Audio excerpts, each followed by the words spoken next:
네, 오늘은 마태복음 7장 24절에서 27절을 중심으로 복음적 사고라는 제목으로 함께 하나님의 말씀 나누도록 하겠습니다. 자, 요즘 여러분 전 세계적으로 기상이변들이 많이 나타나는 것을 우리가 볼 수가 있습니다. 이례 없는 폭염이라든지 또 가뭄이라든지 또 이번 달 초에는 모로코 지역에 강진이 나는 바람에 벌써 3천 명의 사람들이 사망을 했다라고 합니다. 자, 한마디로 전 세계적으로 이 천재지변이라는 것이 많이 일어나고 있는데 여러분들은 천재지변을 겪어보셨나요? 우리나라에 일어난 천재지변이라고 생각해 보면 한 6년 전에 일어났던 경주 지진이나 아마 포항 지진을 우리가 생각해 볼 수가 있을 것입니다. 당시에 서울에 있는 분들도 이 지진을 느꼈다고 하시더라고요. 근데 저는 이 당시에 부산에서 사역을 하고 있었기 때문에 이 지진을 정말 정통으로 아주 생생하게 느꼈었습니다. 당시에는 너무 놀랐는데요. 자, 그리고 제가 지진 다음 날에 엘리베이터에 한번 갇힌 적이 있어요. 엘리베이터가 심하게 흔들리면서 엘리베이터가 이렇게 꺼지면서 엘리베이터에 갇혀본 적이 있어서 저는 사실 좀 지진에 대한 트라우마가 있습니다. 자, 그래서 제가 그때부터 관심을 가지게 된 것이 하나 있는데 그게 뭐냐면 내진 설계였어요. 한 번은 내진 설계에 대한 다큐멘터리를 하길래 제가 유심히 본 적이 있습니다. 자, 일본 같은 경우에는요, 건물 대부분이 이제 내진 설계가 되어 있기 때문에 지진이 나도 건물이 많이 흔들릴 수는 있지만 또 건물이 기울어질 수는 있지만 절대 무너지지 않는다고 합니다. 자, 만약에 일본이 내진 설계를 오래전부터 연구하고 설계해서 건물을 짓지 않았다면 아마 지금 일본에 남아있는 빌딩이 없었을 것이라고 전문가가 인터뷰하는 것을 제가 보았습니다. 자, 그리고 제가 이 다큐멘터리를 보면서 가장 궁금한 것은 내진 설계의 원리였습니다. 내진 설계의 핵심은 건물이 많이 흔들리면 붕괴가 되기 때문에 이 진동을 잡아주는 것이라고 합니다. 자, 그래서 과연 진동을 줄이는 방법이 뭘까? 너무 궁금하지 않아요, 여러분? 저에게는 이런 지적인 호기심이 많습니다. 자, 뭔가 특별한 기술이 있을까 해서 제가 다큐멘터리를 유심히 봤는데 그 원리가 너무 충격적이었어요. 내진 설계의 핵심, 그 원리가 뭔지 아십니까? 답은요, 튼튼히 짓는 거래요. 이게 끝입니다. 아무리 흔들려도 쓰러지지 않도록 기둥에 보강재를 더해서 튼튼히 세우고 많이 세우고 건물을 지으면요, 아무리 지진이 나도 흔들려도 건물이 쓰러지지 않는다라는 거예요. 이것이 내진 설계의 핵심입니다. 자, 때문에 겉으로 볼 때는요, 이 건물이 내진 설계가 되어 있는지 안 되는지 모른대요. 구별할 수 없다고 합니다. 자, 그러나 지진이 나면 그 결과가 극명하게 갈리게 됩니다. 내진 설계가 되어 있으면 지진이 와도 굳건하게 서 있지만 그렇지 않은 건물은 형태도 알아볼 수 없게끔 무너지게 되는 것이었습니다. 자, 사랑하는 여러분, 저는 이것이 영적인 원리에도 동일하게 적용된다고 생각을 해요.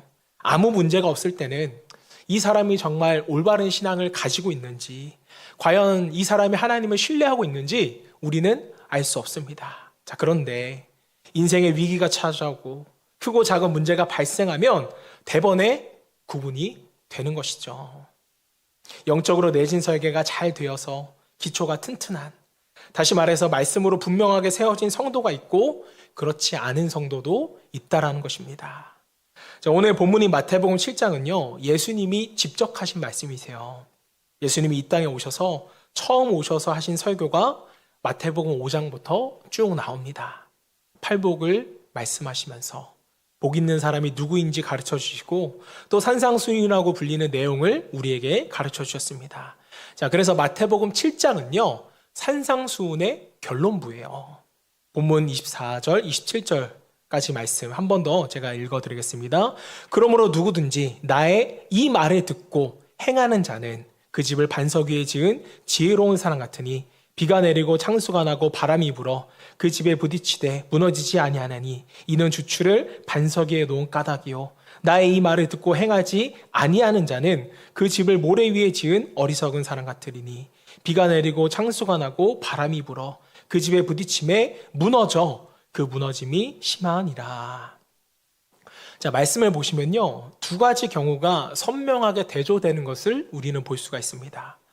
예수님의 말씀을 듣고 행하는 자와 그렇지 않은 자, 지혜로운 사람과 어리석은 사람, 반석 위에 집을 세운 사람과 모래 위에 세운 사람, 어떤 상황에도 무너지지 않는 집과 비가 오고 바람이 불면 무너지는 집, 이렇게 대조를 이루고 있는데 여러분들은 어느 쪽이기를 원하세요? 당연히 전자겠죠. 자, 그렇다면 우리가 행해야 될 것은 뭐예요? 예수님의 말씀을 듣고 행하셔야 된다는 거예요. 말씀을 듣고 행하는 사람은 영적인 내진 설계가 잘 되어 있기 때문에 어떠한 위기가 와도 무너지지 않는 것입니다. 자, 사랑하는 여러분, 우리는 예수님의 말씀을 잘 듣고 잘 행해야 되는 줄 믿습니다. 귀로만 듣는 것이 아니라 그 말씀이 나를 복되게 함을 믿고 쫓아 여러분들이 행하셔야 돼요.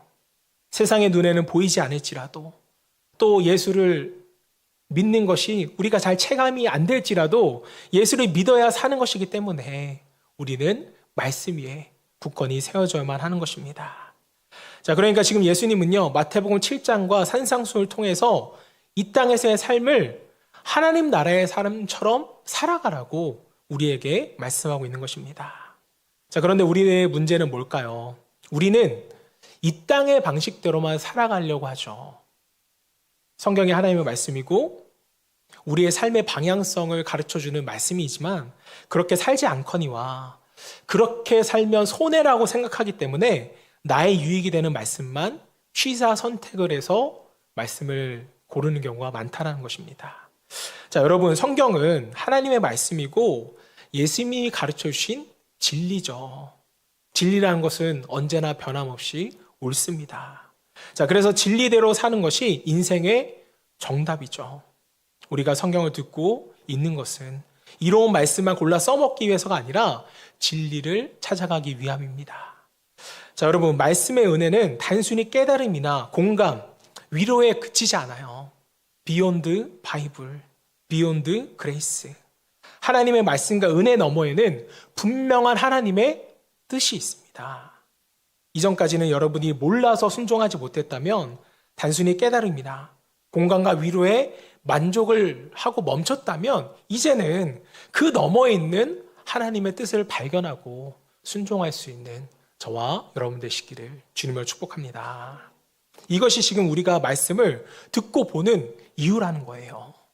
하나님의 뜻을 보고 하나님의 뜻에 순종하기 위하여.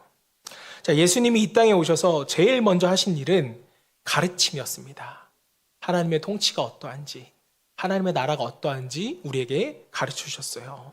그래서 우리에게 새로운 지식을 부여해 주셨습니다. 자, 이 지식은 우리의 생각을 바꿔주고 생각이 바꿔야 우리의 실천력이 나오게 됩니다. 자, 제가 바른 신앙 시리즈를 설교할 때마다 바른 지식이 있어야 또 성경적인 생각으로 우리의 신앙을 바꿔야 한다고 계속적으로 여러분에게 말씀을 드렸습니다. 자, 왜 그러냐면 바른 지식이 없으면 여러분 절대로 우리의 생각은 변화되지 않아요. 또 바른 지식에 근거하지 못하면 바른 삶도 우리가 살아갈 수 없게 되는 것입니다. 자, 때문에 예수님도 모래 위에 집을 짓는 것이 아니라 진리라는 단단한 반석 위에 너희의 집을 세워야 한다고 말씀을 하셨습니다. 자, 사랑하는 여러분, 여러분들은 어떠신가요? 말씀의 진리 위에 견고하게 여러분의 신앙을 쌓아가고 계십니까? 자, 아니면 진리 없이 자기 방식대로 모래 위에 위태로운 신앙을 쌓아가고 계십니까? 내신 설계가 되어 있지 않으면 여러분 흔들림에 무너질 수밖에 없듯이 진리의 말씀을 모르면 우리는 문제와 위기라는 것에 언제나 흔들려서 무너질 수밖에 없습니다. 자, 그래서 저는 여러분들에게 권면을 드립니다. 여러분의 사고를 바른 지식에 근거하여서 복음적 사고로 바꾸시기를 바라요. 복음적 사고로 전환되지 않으면 여전히 우리는 모래 위에 집을 짓는 위태로운 삶을 살아갈 수밖에 없습니다. 자, 그렇다면 복음적 사고로 한다는 것이 뭘까요? 먼저 이것을 정의해 보면 복음적 사고는 복음을 근거로 생각하고 살아가는 것을 의미합니다. 복음을 근거로 생각하고 살아가는 것. 아무 공로 없는 우리를 그저 구원하신 그 하나님의 은혜를 근거로 살아가고 생각하는 것이 바로 복음적 사고죠. 자, 그럼 복음적 사고의 반대말은 뭘까? 저는 이기적인 사고, 자기 중심적인 사고라고 생각합니다. 다들 한 번씩 여러분 경험해 보셨을 거예요. 자, 예를 들면 차가 막히는 곳에서 다른 차가 내 앞에 끼어들면 우린 뭐라고 말해요? 너무 솔직하게 말하셔서 좀 순화하면은 어딜 끼어들어, 양심도 없어, 이렇게 우리는 욕을 하죠. 자, 그런데 반대로 내가 끼어들 때 안 비켜주면 우린 뭐라고 말해요? 똑같이 욕을 하겠지만 순화해서 말하면 거참 사람 야박하네, 좀 끼워줄 수도 있는 거지, 어렸을 때 상처가 많은 사람인가? 우리는 이런 생각을 합니다. 자, 이러한 사람들의 특징은 뭐예요? 기준이? 나라는 거죠. 나. 자기 자신입니다. 내가 끼어들면 당연한 것이고 남이 끼어들면 나쁜 것이에요. 내로남불, 이기주의, 다 자기중심적인 생각입니다. 자, 그렇다면 복음적 사고는 뭘까요? 잘 생각해 보면 여러분 어렵지 않아요. 예수님을 여러분들이 생각해 보시면 됩니다. 자신에게 아무 이득이 없는데 그 몸을 내어주시고 상대방의 유익을 위하여서 예수님은 헌신했습니다. 하나님의 말씀, 그분의 계획과 작정하심과 인도하심에 대한 철저한 신뢰와 구원 계획을 완성하기 위해서 기꺼이 순종하는 것. 이게 바로 여러분 복음적 사고라는 거예요. 기꺼이 순종하는 것. 마태복음 7장에서도 예수님은 반석 위에 세운 집이 되라고 하시면서 두 가지 원리를 똑같이 우리에게 가르쳐 주셨습니다. 24절 전반절 말씀. 그러므로 누구든지 나의 이 말을 듣고 행하는 자는, 자, 누구든지 나의 이 말을 듣고라는 건 뭐예요? 아는 것이죠. 그리고 행하는 자는, 행하는 것은 순종함을 의미하는 것입니다. 자, 예수님은 내가 알고 순종해라, 이렇게 말씀을 하시는데 그동안 여러분 예수님의 가르침이 뭐예요? 우리가 알아야 할 것들 손해보고 남을 배려하고 희생하고, 이것이 다 예수님이 우리에게 가르쳐 주신 복음적 사고라는 것이죠. 갈라디아서 2장 20절 말씀, 우리 너무나도 유명한 말씀인데 한번 같이 읽어보겠습니다. 시작. 내가 그리스도와 함께 십자가에 못 박혔나니 그런즉 이제는 내가 사는 것이 아니로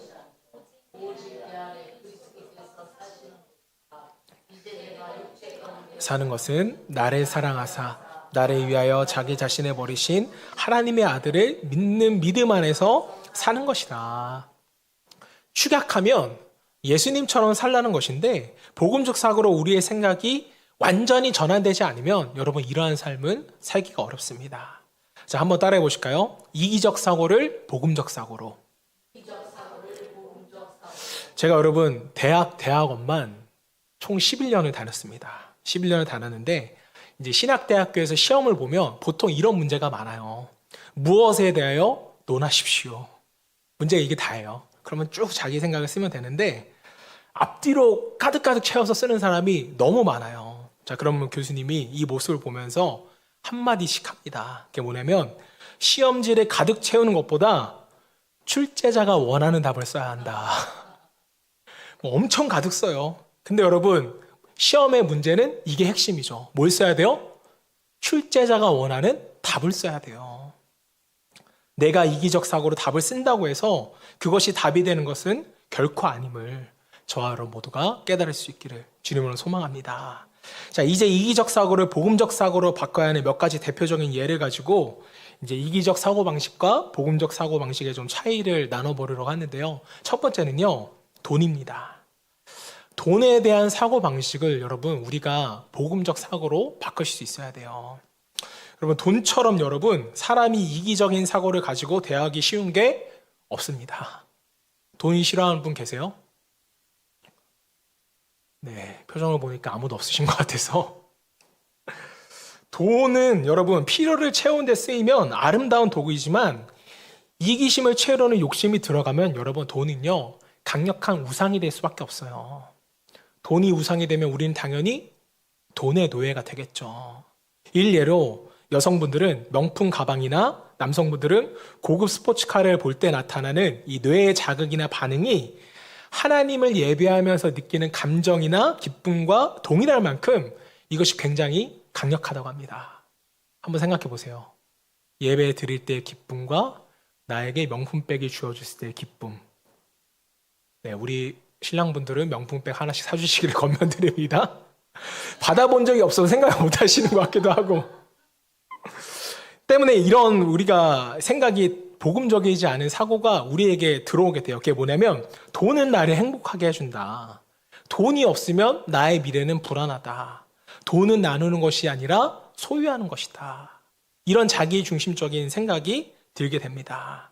그리고 이런 사고에 한번 사로잡히면 어떤 실천이 나오게 될까요? 돈이 없으면 나는 불행해라고 여겨요. 다른 사람과 비교하게 되면서 상대적으로 돈이 없으면 박탈감이나 또 열등감에 빠지게 되는 것이죠. 자, 그래서 복음적 사고방식인 다른 사람의 필요를 채워주는 일에는 무관심하게 되고 또 이런 것은 바보 같아 보이고 나의 욕망을 채우기 위해서는 다른 사람에게 피해를 주거나 다른 사람의 돈을 소유하려고 빼앗게 되는 것입니다. 아닌 것 같으세요? 맞잖아요. 하지만 성경은 뭐라고 말하나요? 누가복음 12장 19절 21절 또 내가 내 영혼에게 이르되 영혼아 여러 해 쓸 물건을 많이 쌓아두었으니 평안히 쉬고 먹고 마시고 즐거워하자 하리라 하되 하나님은 이르시되 어리석은 자여 오늘 밤에 내 영혼을 도로 찾으리니 그러면 내 준비한 것이 누구의 것이 되겠느냐 하셨으니 자기를 위하여 재물을 쌓아두고 하나님께 대하여 부유하지 못한 자가 이와 같으니라. 자, 하나님의 뜻을 모르는 부자는 이기적인 욕심에 사로잡혀서 영원한 생명을 도외시하게 됩니다.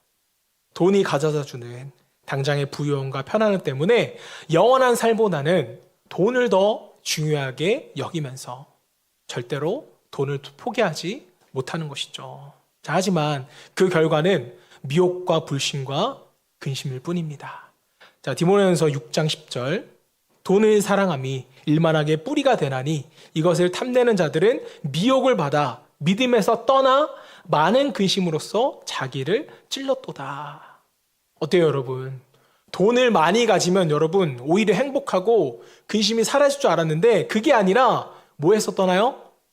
믿음에서 떠나게 되고 근심도 더 많이 생기게 되더라는 것입니다. 자, 예수님이 이 때문에 우리에게 복음의 메시지를 주신 거예요. 팔복, 산상수훈. 지금 이 땅에서는 가난한 자가 복이 있을 것인데 천국이 너희들의 것이다. 예수님은 복음적 사고로 우리를 다시 한 번 더 가르쳐 주셨습니다. 자, 사랑하는 여러분, 이 땅의 부유함이 아니라 하늘의 부유함, 하나님의 부유함을 사모할 수 있기를 소망합니다. 우리는 이 땅을 살아가면서 동시에 하늘의 것을 쌓는 사람들이지 이 땅에 부를 쌓기 위해서 살아가는 사람이 아니라는 거예요. 예수님의 의도는 이게 다가 아닙니다. 그 다음 구절에서 예수님은 계속 부연 설명을 하세요. 누가복음 12장 22절 또 제자들에게 이르되 그러므로 내가 너희에게 이르노니 너희 목숨을 위하여 무엇을 먹을까 몸을 위하여 무엇을 입을까 염려하지 말라. 하나님께 대해 부요하라는 것은 세상에 대하여 염려하지 말고 무엇보다 하나님을 믿으라는 메시지예요. 즉 믿음의 부유함을 의미합니다. 이전 목사님들은 이 말씀을 가지고 여러분 땅에 쌓지 말고 하늘에 쌓으세요. 헌금하세요 라고 말씀하시지만 저는 여러분 이 말씀을 그렇게 연결하기는 싫습니다. 자, 여러분 하나님이 돈이 없으셔서 하늘에 헌금을 쌓으라고 말씀하실까요? 하나님은 절대 여러분들에게 돈을 요구하지 않으세요. 하나님이 요구하시는 것이 하나가 있다면 우리를 이끄는 주권자로 자리하기를 원하십니다. 하나님의 자녀들이 절대적으로 주님을 신뢰하기를 원하시죠. 이것 말고는 여러분 다른 게 없어요. 따라서 누가복음 12장의 말씀은 돈에 대한 믿음을 하나님에 대한 신뢰로 바꾸라는 그런 의미의 복음적 사고입니다. 하나님께서 너의 인생의 필요를 채우시니 혹 채우지 못하더라도 우리를 위하여 하늘에 예비된 거처가 있으니 걱정하지 말고 하나님만 바라보며 살아가라. 이것이 바로 예수님께서 전하시는 복음적 사고의 본질입니다. 이어서 34절 말씀. 너희 보물이 있는 곳에 너희 마음도 있으리라. 자, 34절 말씀을 보시면 하나님의 뜻이 더 명확해지죠. 물질, 돈을 바라보지 말고 하나님만 바라보라는 거예요. 사랑하는 여러분, 돈에 대한 이기적 사고방식에서 복음적 사고방식으로 전환할 수 있기를 소망합니다. 바른 지식이 여러분의 사고와 행동을 변화시킬 수 있기를 축복합니다. 자, 그렇다면 돈에 대한 복음적 사고방식의 실천은 무엇이 있을까? 뭐냐면요, 여러분, 자족하며 감사하셔야 돼요. 많은 분들이 자족을 가진 것에 만족하라는 뜻으로 이해를 하시지만 맞는 말이기도 하지만 사실 여러분, 제가 누누이 강조해서 말씀드리지만 인간은 가진 것에 만족하지 못해요. 그러면 무엇으로 만족해야 되는가? 자족은요, 하나님으로 만족하는 것입니다. 하나님만으로 만족하셔야 돼요. 여러분들이 남보다 적게 가졌다고 생각하면 만족할 수 있으세요? 만족 못 하잖아요. 그래서 자족은요, 하나님으로만 만족하는 것입니다. 하나님을 가지면 육적으로 부족한 것, 또 정서적으로 부족한 것, 영적으로 부족한 이 모든 것이 채워지기 때문에 우리는 더 이상 다른 것이 필요 없게 돼요. 복음적 사고와 함께 하나님으로 만족할 수 있는 자족과 감사의 삶을 실천하셔서 물질과 돈으로부터 자유할 수 있는 저와 여러분 되시기를 주님을 축복합니다. 자, 한 발 더 나아가서 우리가 이기적 사고방식과 복음적 사고방식을 구별해야 하는 예는요, 기적에 대한 복음적 사고방식입니다. 네. 우리가 신앙생활을 하면서 제일 기복적으로 오해하는 것 중에 하나가 바로 기적이라는 거예요. 복음적으로 생각하지 않을 때가 흔합니다. 또 앞서 나눈 돈과 연결지어서 생각할 때가 굉장히 많아요. 이기적인 마음으로 더 많은 것을 소유하고 싶을 때 우리는 뭘 바래요?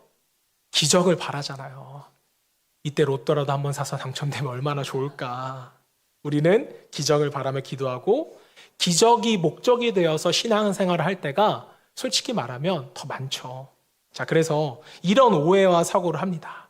그게 뭐냐면 신앙은 병이 낫고 방언을 받고 물질적인 문제가 해결되는 것이다. 이게 해결이 되면 신앙생활을 잘하고 있다고 생각해요. 하지만 오해입니다. 자, 물론 하나님은 그렇게도 역사하시죠. 자, 하지만 기적은 여러분 중요합니다. 신앙의 필수적인 요소는 아니에요. 평생 신앙생활을 하셨어도 기적을 못 경험하실 수도 있어요. 자, 어떤 분들은 영적인 체험을 마치 자기가 신앙적으로 더 성숙하거나 더 특별하기 때문에 하는 것으로 생각하는 경우가 있습니다. 자, 그래서 기적이 자기 소유인 양 여기는 경우가 많은데 결코 그렇지 않아요. 기적이나 은사나 성령의 체험 역시 우리가 뭔가를 잘해서 경험하게 되는 우리의 공로가 아니라는 것이죠. 이 모든 것이 다 하나님께로부터 오는 은혜이고 하나님이 우리에게 흘려주시는 선물인 것입니다. 자, 방언을 하고 통변을 하고 예언을 한다고 해서 성숙한 성도라고 단정 지을 수가 없어요. 그건 그저 교회와 신앙의 성숙을 위해서 하나님이 우리에게 허락하신 선물일 뿐입니다. 자랑할 것도 없고 드러낼 것도 없습니다. 저도 청년 때 정말 영적인 경험을 통해서 하나님을 만나고 이렇게 목사가 되었습니다. 여러분, 목사까지 되었는데 영적인 체험이 없겠어요, 여러분? 자, 그러나 저는 그 경험을 무용단처럼 자랑하거나 여러분께 말씀드리지 않습니다. 왜 그럴까요? 그 모든 것이 내게로부터 난 것이 아니기 때문에 그래요. 전적으로 하나님의 은혜이고 선물이기 때문에 저는 그저 감사할 뿐입니다. 자, 바울 사도 역시 자신의 영적인 경험을 복음을 전하는 데만 사용할 뿐이지 여러분 결코 자랑한 적이 없어요. 왜 그렇죠? 마찬가지입니다. 바울은 은혜로 받은 것임을 그가 알았기 때문이었습니다. 자, 여러분, 복음은 은혜에 근거한다는 거예요. 자, 때문에 은혜는 우리가 스스로 자랑할 것이 없고 오직 우리에게 은혜 주신 하나님만을 바라보며 그분께 감사해야 한다는 것입니다. 자, 사도행전 3장을 보시면 베드로가 성전 미문에 앉아있는 안진뱅이를 낫게 하죠. 놀라운 일이었습니다. 이 사람은 나면서부터 한 번도 걸어본 적이 없는 사람이었어요. 자, 그런데 그런 사람이 일어났으니까 주변 반응이 어떻겠어요?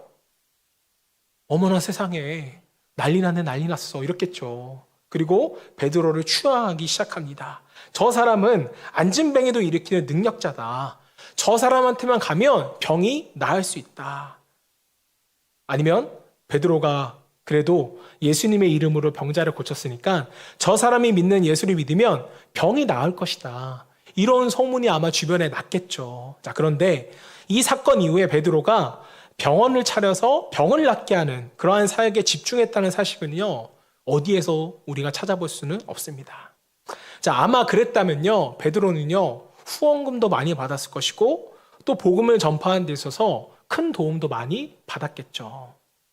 예수를 안 믿지만 아픈 사람이 베드로를 찾아오고 또 베드로를 만나서 병이 치료된다면 이 이후에는요, 예수님을 안 믿는 사람은 한 명도 없었을 것입니다.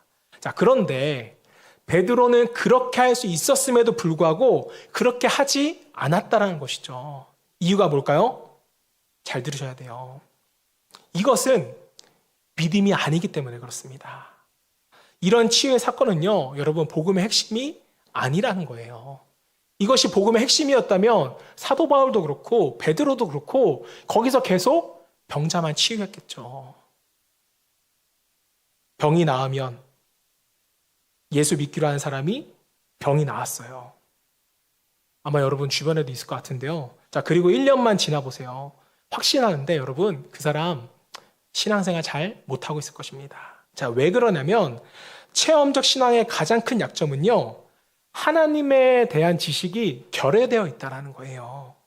복음의 진수를 모르기 때문에 계속 이 체험을 중시하면서 그런 일이 있을 때만 잠시 타오르는 감정적인 신앙인이 되기가 너무나도 쉽습니다. 그래서 예수님은 모래 위에 지은 신앙을 말합니다. 모래성은 비 오고 바람이 불면 무너지기 때문에 그렇죠. 때문에 우리는 복음 위에 굳건히 쌓은 어떤 비바람에도 요동하지 않는 시온 성을 오직 바라고 구해야 되는 줄로 믿습니다. 자, 사랑하는 여러분, 복음이란 게 뭘까요? 체험인가요? 아니에요. 복음은 지식입니다. 하나님의 말씀이에요. 이 말씀에 순종하고 행하는 것이 바로 믿음이라는 사실을 여러분이 잊지 않았으면 좋겠습니다. 자, 누가복음 10장 17절에서 20절 말씀. 70인이 기뻐하며 돌아와 이르되 주여 주의 이름이면 귀신들도 우리에게 항복하더이다. 예수께서 이르시되 사탄이 하늘로부터 번개같이 떨어지는 것을 내가 보았노라. 내가 너희에게 뱀과 정갈을 밟으며 원수의 모든 능력을 제어할 권능을 주었으니 너희를 해칠 자가 결코 없으리라. 그러나 귀신들이 너희에게 항복하는 것으로 기뻐하지 말고 너희 이름이 하늘에 기록된 것으로 기뻐하라 하시니라. 여러분, 보시면 신앙생활의 기쁨의 근거가 어디 있어요? 귀신을 쫓는 은사나 역사에 있나요? 아니죠. 복음에 있다라는 거예요. 예수 그리스도의 복음이 너의 생명을 살렸다. 하늘에 너의 이름이 기록되었다. 여러분, 이 복음이 우리 신앙생활의 유일한 기쁨인 줄로 믿습니다. 여러분, 기적이나 은사는요, 구원에 대하여 그냥 따라오는 부산물일 뿐이에요. 여러분, 우리 횟집에 가면은 회를 먹기 전에 뭘 깔아줘요? 일명 스키다시라는 걸 깔아줍니다. 근데 여러분들 중에 횟집에 스키다시 먹으러 가시는 분 있으세요? 혹시 그런 분들이 계시다면 회에 대한 상처가 있거나 어렸을 때 상처가 있는 거니까 저한테 상담받으러 한번 오세요. 자, 예수님은 귀신들이 너희에게 항복하는 것으로 기뻐하지 말고 너의 이름이 하늘에 기록된 것으로 기뻐하라고 가르쳤어요. 이게 뭐냐? 기적은 스키다시라는 거예요. 부산물이라는 것입니다. 주어줘도 그만, 안 주어줘도 그만. 기적은 믿음의 증거일 뿐이지 우리 믿음의 근거는 될 수가 없습니다. 믿음의 근거와 우리의 기쁨의 근거는 오직 예수 그리스도의 복음뿐입니다. 자, 때문에 우리는 충분히 기뻐할 만한 이유를 가진 사람들이잖아요. 왜요? 복음으로 인하여 구원받은 하나님의 자녀들이기 때문에. 기적이 일어나지 않는 것은 믿음이 없는 것이다. 기적이 일어나야 행복하다라는 것은요, 너무나도 자기중심적인 생각이에요. 이기적인 생각입니다. 기적은 그저 은혜이고 선물이라는 복음적 사고를 우리 삶에 적용한다면 우리는 언제 어디서나 무엇으로 기뻐할 수 있어요? 복음으로 기뻐할 수 있어요. 여러분, 기적과 복음을 같다고 생각하지 마세요. 혹시나 기적에 대한 자기 중심적 사고가 있으시다면 복음적 사고로 바꾸셔서 언제든지 복음으로 인하여 기쁨을 누릴 수 있는 저와 여러분 되시기를 주님을 축복합니다. 자, 마지막입니다. 우리가 자기중심적 사고와 복음적 사고 방식을 구별해야 하는 예는요, 명예와 권력에 대한 복음적 사고입니다. 자, 우리는 권력이 있으면 모든 일이 술술 풀린다고, 또 큰 명예를 얻고 높은 위치에 오를수록 행복해진다고 오해를 합니다. 자, 하지만 앞서 우리가 살펴본 바와 같이 돈과 마찬가지로 권력과 명예와 또 지위 역시 모래 위에 쌓은 허무하고 금방 무너질 성일 뿐이라는 거예요. 예수를 믿는 사람들은 이미 영원한 생명이라는, 생명과도 비교할 수 없는 엄청난 권력과 명예라 그리고 또 지위를 얻은 사람이기 때문에 이제는 우리에게 남은 것은 뭡니까? 예수를 쫓아 예수님께서 하신 그대로 그 은혜를 세상에 흘려보내는 것이 우리의 역할인 것입니다. 자, 예수님은 이렇게 말씀하셨어요. 누가복음 4장 10절 말씀. 청함을 받았을 때 차라리 가서 끝자리에 앉으라. 그러면 너를 청한 자가 와서 너더러 버시어 올라앉으라 하리니 그때야 함께 앉은 모든 사람 앞에서 영광이 있으리라. 자, 예수님은 우리에게 어디에 위치하래요? 끝자리에 앉으라는 것입니다. 작은 자를 섬기고 그 사람을 위하여서 너희를 기꺼이 희생해야 된다. 그리고 당신께서도 친히 희생 제물로서 가장 높은 자리에서 가장 낮은 자리로 내려오시는 그런 모범을 우리에게 보여주셨습니다. 자, 사랑하는 여러분, 지금 우리의 자리를 한번 생각해 보셨으면 좋겠습니다.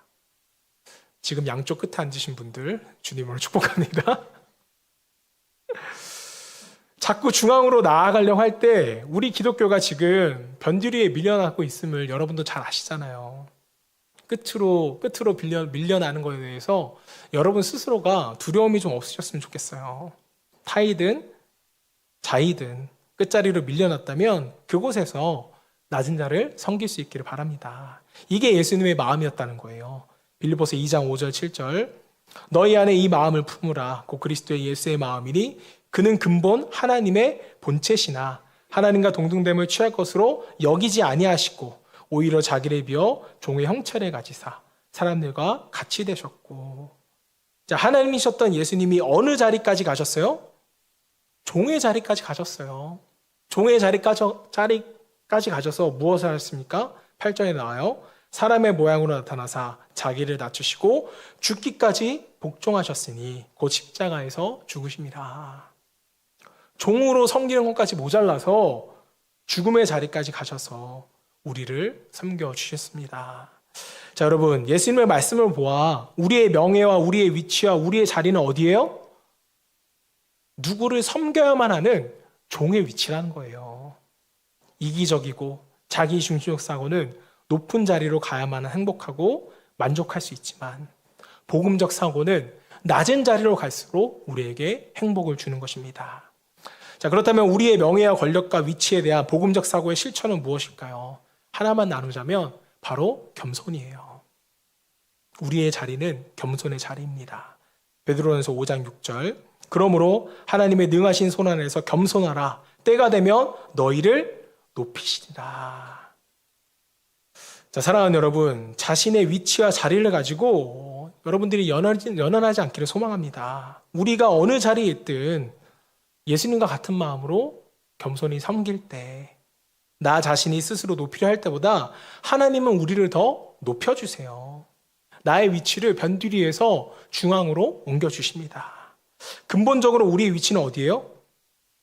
위잖아요. 하늘나라에 우리의 위치가 있습니다. 이 땅에서의 삶이 잠시 낮은 자리일지라도 우리는 곧 높은 위치에 갈 사람들이기에 우리는 낮은 자리에서 겸손과 행복으로 섬길 수 있는 것입니다.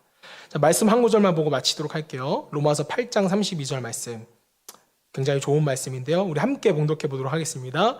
시작. 자기 아들을 아끼지.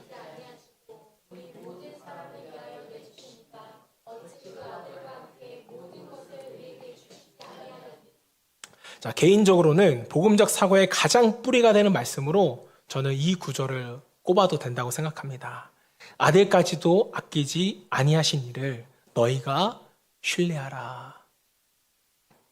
우리 믿는 사람들의 신앙의 근거는 십자가에서 보이신 예수님의 사랑, 그 사랑으로 우리를 부르신 하나님의 은혜에 택하심이었습니다.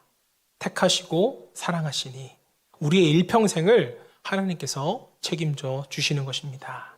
자, 하나님은 우리의 아버지시며 선한 목자가 되어 주신다. 이것이 여러분 복음적 사고의 중심이에요. 복음은 신앙의 기초이면서 전부입니다. 때문에 기초가 부실하면 신앙은 당연히 무너질 수밖에 없습니다. 우리의 기초가 든든히 세워져 있을 때 우리는 세상적인 어려움에도 흔들리지 않고 복음적 사고가 가능해지는 것입니다. 자, 복음적 사고는 우리의 신앙과 영혼의 내진 설계예요. 아까 서두에도 말씀드렸지만 내진 설계는 우리 눈에 보이지 않습니다. 하지만 문제가 오고 위기가 오고 흔들림이 오면 분명히 이 내진 설계는 우리의 신앙을 안전하게 지켜준다는 것처럼 우리의 생각과 우리의 삶이 복음적 사고로 전환이 되어서 하나님이 기뻐하시는 그 축복을 누릴 수 있는 저와 여러분 되시기를 주님으로 축원합니다.